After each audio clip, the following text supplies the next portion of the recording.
Antes de comenzar, quiero pedirte algo muy sencillo: quédate hasta el final. Porque la última verdad que compartiré contigo no solo te sorprenderá, podría cambiar completamente tu forma de entender el dolor, y mostrarte que incluso aquello que más temes puede convertirse en tu mayor fuente de luz. 1. Sanar no es regresar a lo que eras.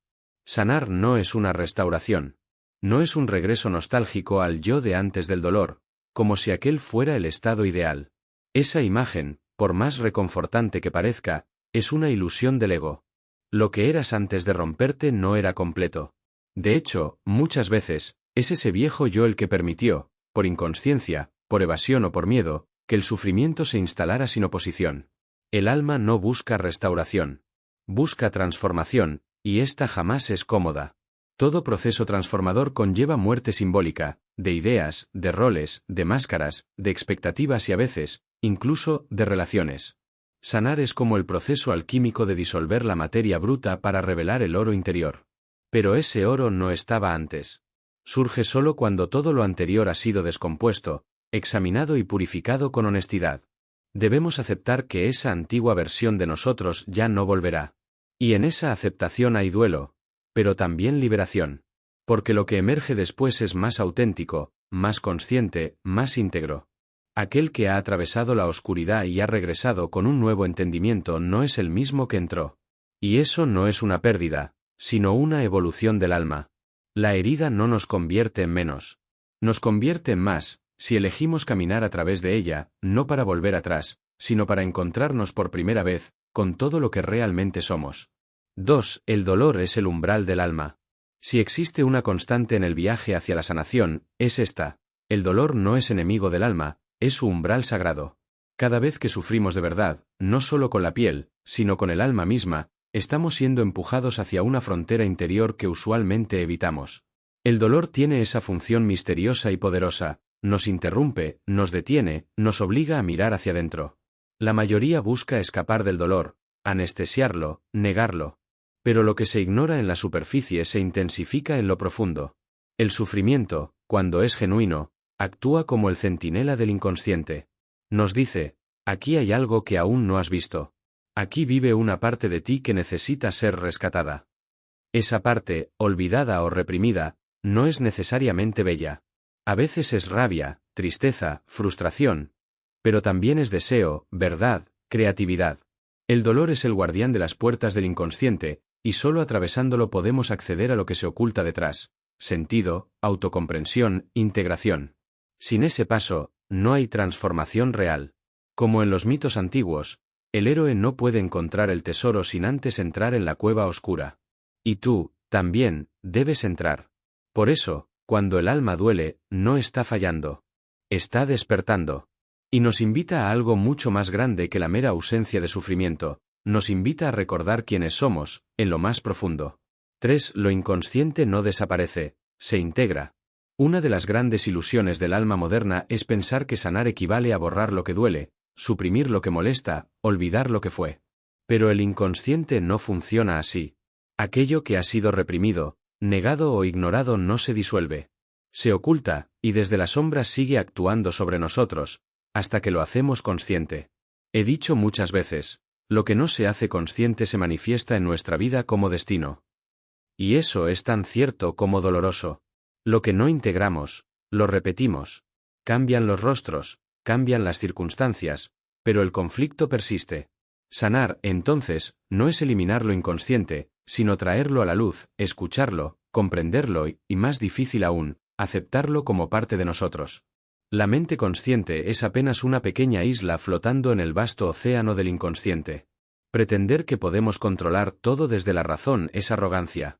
Pero abrirnos al diálogo con lo que vive en lo profundo, eso es humildad. Y allí comienza la sanación verdadera.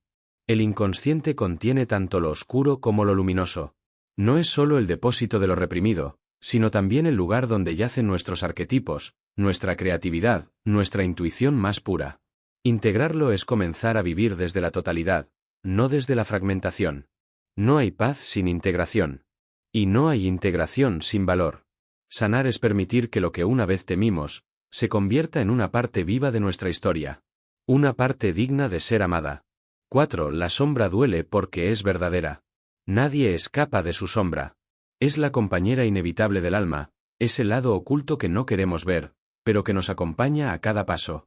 En la sombra se esconden todos aquellos aspectos de nosotros mismos que hemos aprendido a considerar inaceptables: celos, rabia, inseguridad, envidia, deseo, resentimiento. Y sin embargo, no son malos en esencia. Son humanos. Son reales. El dolor que sentimos al mirar nuestra sombra no proviene de su existencia, sino de su verdad. Nos duele porque en el fondo sabemos que es parte de nosotros, y eso desafía la imagen idealizada que hemos construido de quien deberíamos ser. El choque entre lo que somos y lo que aparentamos ser genera una tensión interior que clama por resolución. Pero aquí reside un principio esencial de la sanación: solo lo que se reconoce puede ser transformado. Si negamos nuestra sombra, ella seguirá actuando desde las sombras. Pero si la miramos con honestidad, sin juicio, sin excusas, entonces comienza a integrarse. Y con esa integración, llega una libertad que el autoengaño jamás puede ofrecer. La sombra no es el enemigo. El verdadero enemigo es el rechazo de una parte de uno mismo. Cuando al fin nos atrevemos a mirar de frente a esa oscuridad, descubrimos que detrás de cada impulso que temíamos hay una energía vital esperando ser canalizada. Sanar, entonces, no es purificarse. Es volverse completo. Y no hay totalidad sin sombra. 5. La herida como portal. Toda herida profunda es una puerta. No un obstáculo, no un castigo, sino un portal hacia dimensiones más hondas del alma que, de otro modo, permanecerían cerradas. Cuando sufrimos, nuestra conciencia se rasga. Esa grieta, aunque duela, permite que entre luz desde el inconsciente. Por eso, la herida no debe entenderse como una simple ruptura, sino como una oportunidad de tránsito. He observado muchas veces que las personas que han sido profundamente heridas, por pérdida, por abandono, por traición o vacío, son también las más capaces de amar, de comprender, de crear con autenticidad. ¿Por qué? Porque su herida los ha obligado a mirar más allá de la superficie. Los ha iniciado, sin saberlo, en un camino interior que pocos se atreven a recorrer voluntariamente. El mito de Quirón, el sanador herido, nos enseña una gran verdad: es precisamente a través de nuestra herida que desarrollamos la capacidad de sanar a otros. La herida no es solo una marca del dolor vivido, es también una fuente de sabiduría, empatía y conexión. Pero esto solo sucede si dejamos de huir de ella, si dejamos de verla como un error, y comenzamos a entenderla como el inicio de una iniciación. Sanar no es cerrar la herida para olvidarla. Es abrirla con amor, mirarla sin miedo y permitir que se convierta en un puente. No hacia el pasado, sino hacia una versión más plena, más despierta, más verdadera de ti mismo. La herida no es el final. Es el umbral. 6. El alma no sana en línea recta. Uno de los grandes errores modernos es creer que sanar es un proceso lineal, ascendente y ordenado. Nada más lejano de la verdad. El alma se mueve en espirales, en ciclos, en movimientos que parecen retrocesos pero que, en realidad, son parte del avance. Sanar implica ir y venir, caer y levantarse, abrir y cerrar heridas que, a veces, creíamos ya curadas. Esta naturaleza cíclica desconcierta al ego, que desea control, rapidez y finales felices. Pero el alma no responde a esos tiempos. El alma necesita maduración, y la maduración requiere repetición, reflexión, y una humildad profunda para aceptar que estamos en un camino sin atajos. He visto a muchos frustrarse al sentir que vuelven a lo mismo. No entienden que no están en el mismo lugar, aunque el paisaje emocional se les parezca. Están más arriba en la espiral, observando el mismo tema desde un nivel diferente de conciencia. Esa es la verdadera sanación, no eliminar el conflicto, sino relacionarnos con él de una manera más sabia, más consciente, menos reactiva. La paciencia es la virtud del alma que quiere sanar de verdad. Porque solo quien acepta el ritmo irregular del proceso puede integrar lo vivido sin violencia, sin culpa, sin desesperación. Sanar no es una línea recta. Es una danza sagrada entre lo viejo que muere y lo nuevo que aún no ha nacido. Y en esa danza, cada paso, incluso los que parecen erráticos, tiene su sentido. 7. El ego se resiste a sanar. Cuando el alma comienza a sanar, el ego tiembla. Y no porque sea malo, sino porque teme. El ego es esa estructura que construimos para adaptarnos al mundo, para protegernos, para darnos una identidad coherente. Ha sido útil.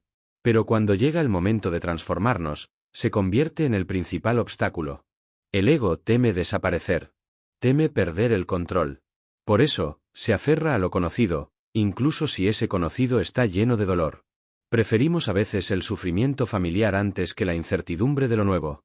Es el ego quien dice, mejor así que no saber quién seré si cambio. Y entonces resiste. Sabotea. Niega. Sanar implica rendirse. No como derrota, sino como entrega. Es decir, ya no puedo sostener esta máscara, este personaje, este muro. Y esa rendición es aterradora para el ego, que cree que sin él no somos nada. Pero el sí mismo, la totalidad profunda de lo que somos, no necesita del ego para existir. Al contrario, florece cuando el ego se relaja. No se trata de eliminar al ego, sino de ponerlo en su lugar. Dejar que sirva, sin que domine. Cuando el ego se somete al alma, se convierte en un aliado. Cuando quiere gobernar, se convierte en carcelero. Por eso, la verdadera sanación implica atravesar esa resistencia. Sentir el miedo del ego, agradecerle su intento de protegernos, y aún así avanzar. Hacia lo desconocido. Hacia lo auténtico. Hacia lo real. 8. El verdadero enemigo es la inconsciencia. He observado que no sufrimos tanto por lo que nos sucede, sino por no comprenderlo. La experiencia en sí rara vez es insoportable. Lo que nos destruye es no entender por qué ocurre, qué sentido tiene, o qué parte de nosotros lo ha atraído. En ese vacío de significado, nace la desesperación. Y ese vacío tiene un nombre, inconsciencia. La inconsciencia es vivir sin vernos. Reaccionar sin preguntarnos. Repetir sin comprender. Cuando vivimos de manera inconsciente, nos convertimos en marionetas de nuestra historia no digerida, de nuestras heridas no integradas, de nuestras emociones reprimidas. Y mientras tanto, creemos que estamos eligiendo. Pero no es elección si no hay conciencia. La sanación comienza cuando encendemos la luz en esa oscuridad interior. Cuando dejamos de preguntarnos ¿por qué me pasa esto a mí? Y comenzamos a preguntarnos ¿qué parte de mí está creando esta experiencia? Esta pregunta es el inicio del despertar. No hay libertad sin conciencia. Y no hay conciencia sin valentía. Porque vernos tal como somos, sin disfraces, sin excusas, es profundamente confrontador. Pero también es liberador. Porque cuando comprendemos, podemos transformar. Y al transformar, dejamos de repetir. El alma no pide perfección. Pide atención. Pide honestidad. Pide presencia. Ser consciente es, en sí mismo, un acto de sanación. Porque cuando uno se ve con verdad, deja de actuar desde el vacío, y empieza a vivir desde la totalidad. 9. El dolor reprimido se convierte en destino. Hay una ley profunda del alma que no podemos eludir. Aquello que no enfrentamos dentro de nosotros, lo encontraremos fuera como destino. Es decir, lo que reprimimos se proyecta. Lo que evitamos sentir se manifiesta en nuestras relaciones, en nuestros patrones repetitivos, en las circunstancias que creemos azarosas. Pero no es azar. Es la vida tratando de mostrarnos lo que aún no hemos querido ver. Muchas veces, el dolor que no queremos reconocer en nuestro interior lo terminamos viendo reflejado en los demás. Criticamos en otros lo que negamos en nosotros. Reaccionamos con intensidad ante situaciones que tocan viejas heridas no sanadas. Y entonces sufrimos. Pero confundimos la causa, creemos que es el mundo el que nos lastima, sin darnos cuenta de que es nuestra sombra no integrada la que nos pone en ese lugar. Sanar significa dejar de proyectar. Significa recoger todas esas partes de nuestra historia que hemos arrojado fuera, como si no fueran nuestras. Y al hacerlo, cambiamos el guión de nuestra vida. Porque lo que no se reconoce, se repite. Pero lo que se integra, se transforma. El destino deja de ser algo que nos ocurre cuando empezamos a vivir desde la conciencia. Ya no reaccionamos. Elegimos. Ya no culpamos. Asumimos. Y en ese gesto, íntimo, silencioso, poderoso, el dolor deja de ser castigo y se convierte en maestro. Asumir el propio dolor no es egoísmo. Es el primer acto de verdadera responsabilidad. 10. La espiritualidad no es evasión. Vivimos tiempos en los que la espiritualidad se ha convertido, para muchos, en una forma sutil de evasión. Se buscan respuestas rápidas, frases bonitas, estados elevados, pero sin atravesar el conflicto interno, sin tocar la herida, sin ensuciarse con lo humano. Eso no es espiritualidad. Eso es fuga disfrazada de iluminación. La verdadera espiritualidad no evade el dolor, lo abraza. No huye del caos interior, lo ordena desde adentro.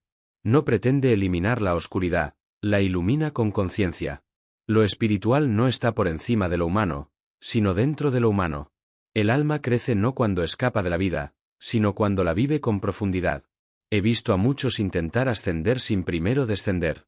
Pero no hay elevación verdadera sin descenso al inconsciente. No hay luz auténtica sin primero enfrentar la sombra.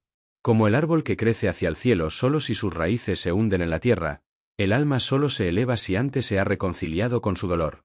La espiritualidad no se mide por cuán elevado hablas, sino por cuánto te has atrevido a sentir.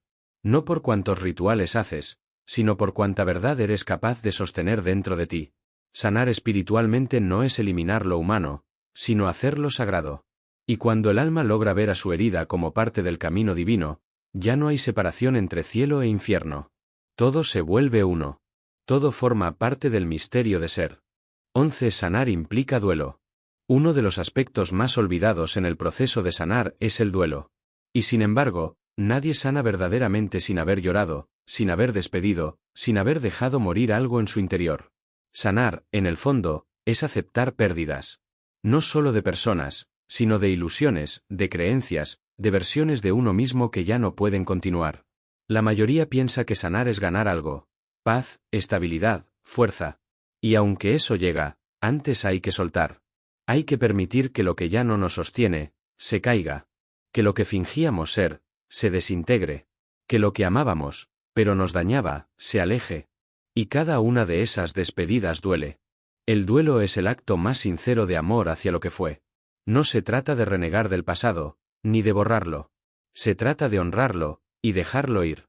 Y esa renuncia, aunque dolorosa, es sagrada. Porque solo soltando podemos abrir espacio a lo nuevo.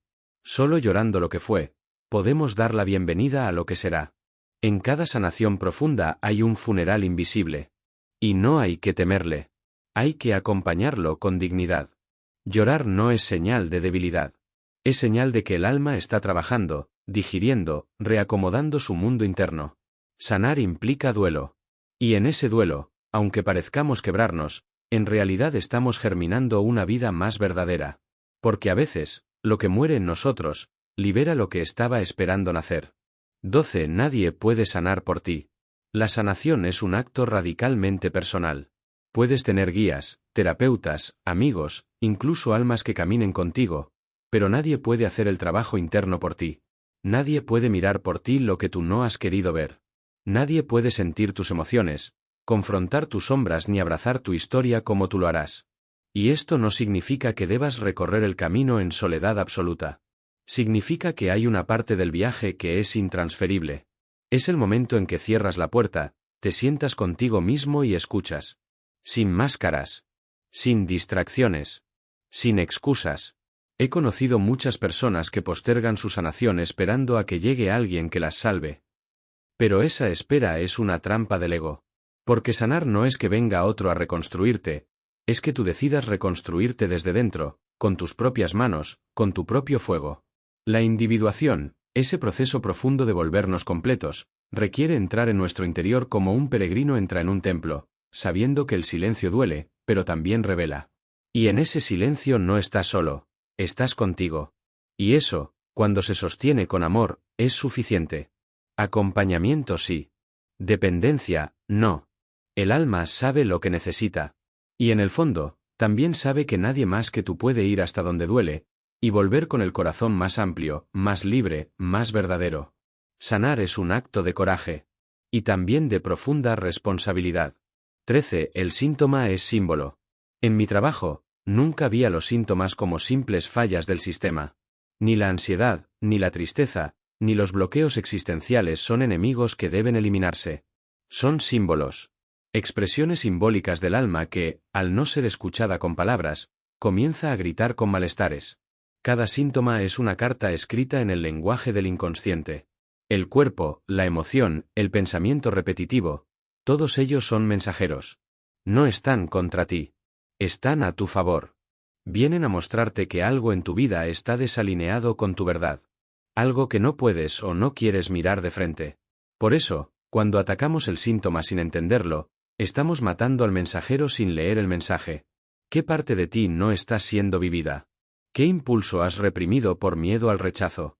¿Qué verdad estás negando para no romper la imagen que das al mundo? Esas son las preguntas que debemos hacernos ante el síntoma. Porque al comprenderlo, cambia su forma. Ya no necesita gritar, porque fue escuchado. El síntoma es el punto de entrada. No al sufrimiento, sino al sentido. Si lo acompañas, si lo exploras, si te permite sentirlo con curiosidad en lugar de con juicio, te lleva a la raíz. Y en esa raíz, muchas veces, está lo que llevas años buscando: autenticidad, propósito, dirección. Sanar no es callar el síntoma. Es entenderlo. Y al hacerlo, el símbolo se transforma, y el alma descansa. 14. La autenticidad duele al principio. Ser uno mismo parece, en teoría, algo simple. Pero en la práctica, es uno de los actos más dolorosos que podemos emprender. Porque vivir con autenticidad implica quitarse máscaras, romper pactos invisibles, decepcionar expectativas ajenas y muchas veces, afrontar la soledad que surge cuando dejamos de complacer para comenzar a ser. Nos han educado para agradar, para encajar, para ser lo que el mundo espera. Pero el alma no vino a encajar. Vino a expresarse. Y cuando esa verdad interior comienza a despertar, lo primero que sentimos no es alivio, es conflicto. Porque vivir desde el sí mismo, desde lo más genuino en nosotros, desafía el molde. Sí, duele. Duele mirar a los ojos a quienes amamos y mostrarles algo diferente. Duele dejar relaciones que no sostienen nuestra verdad. Duele renunciar a una imagen de éxito que ya no resuena con lo que somos por dentro. Pero ese dolor es necesario. Es el precio de la libertad. Con el tiempo, ese dolor se transforma. Ya no es punzante, sino limpio. Ya no es miedo, sino expansión. Porque cuando vives en coherencia, aunque pierdas algunas cosas, ganas algo irreemplazable: paz interior. Y la paz que nace de ser fiel a uno mismo no se negocia. La autenticidad, entonces, es el umbral hacia una vida con sentido. Sí, duele al principio, pero después, se convierte en hogar. Porque no hay lugar más seguro que vivir en tu propia verdad. 15. El alma busca totalidad, no perfección. Muchos llegan a la sanación buscando perfección. Anhelan convertirse en alguien mejor, más iluminado, más virtuoso, más fuerte. Pero esa búsqueda, aunque noble en apariencia, es otra forma de rechazo. Rechazo de lo humano, de lo imperfecto, de lo contradictorio que todos llevamos dentro. El alma, en cambio, no quiere perfección. Quiere totalidad. La totalidad no implica estar bien todo el tiempo. Implica ser capaz de sostener lo que somos, sin excluir nada. Luz y sombra. Fortaleza y fragilidad. Sabiduría y duda. Todo. Porque solo al abrazar todas nuestras partes, las que nos enorgullecen y las que nos avergüenzan, comenzamos a vivir desde un centro real, profundo, arraigado. He aprendido que la persona más sana no es la que brilla más, sino la que se ha reconciliado con más aspectos de sí misma. La que ya no necesita fingir, ni esconderse, ni pelear contra su oscuridad. La que ha hecho de su alma un hogar habitable, y no un campo de batalla. La perfección es una idea del ego. La totalidad es un anhelo del alma. Y cuando elegimos ese camino, dejamos de tratar de ser alguien, y empezamos a ser, simplemente, nosotros. Sin adornos. Sin máscaras. Con todo lo que somos. Esa es la verdadera sanación, no convertirnos en otra persona, sino permitirnos ser íntegros. Y al hacerlo, descubrimos que no hay nada que falte. Solo había cosas que aún no nos habíamos permitido amar. Si te has sentido reflejado en alguno de estos puntos, si alguna palabra tocó algo que llevas dentro, no lo ignores. Obsérvalo. Escúchalo. Tal vez ahí empieza tu propio camino de integración. Y si este contenido ha resonado contigo, te invito a suscribirte. Porque aquí seguimos explorando el alma, con verdad, sin atajos.